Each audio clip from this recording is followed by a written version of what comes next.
there's an alternate way of pointing to the element in a form from which we want to get a value. And I'm going to talk about how to set that up. First off, we're going to need to name the form that we want to access the information from. So in the form tag, we're going to create a name, and we're going to call it my form.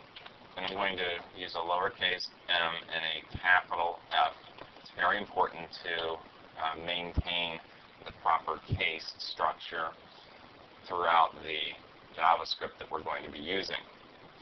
I have named the text field already, and that name is what to say. Now, I have not named the button here, but I don't really need to because I'm not going to be accessing its value. I'm just using this button in order to launch the script or to call the JavaScript function doAlert. So I'm going to comment this line of code out in the function, and I'm also going to just copy it and paste it underneath because I'm going to modify it, and we can take a look at the differences between the two methods of referring to these elements. So instead of referring to the first form of my document, I can refer to it by its name. So I can replace this with something that's a little bit more English-like. So document.myForm and then instead of referring to the first element in the form by number, I'm going to refer to the specific element by its name, and this name is what capital T to capital S say.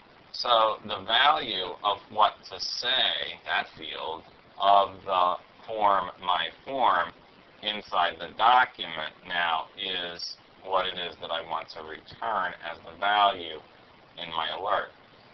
So again, this is a comment, single line comment, so this won't execute. I'm going to save this as JS14A.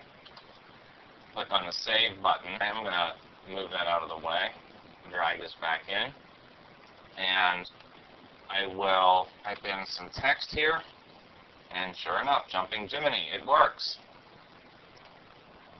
So this is a much better way of creating your JavaScript because it's much easier to read. It's also much easier to locate where in the HTML your form is and the element from which you want to retrieve its value.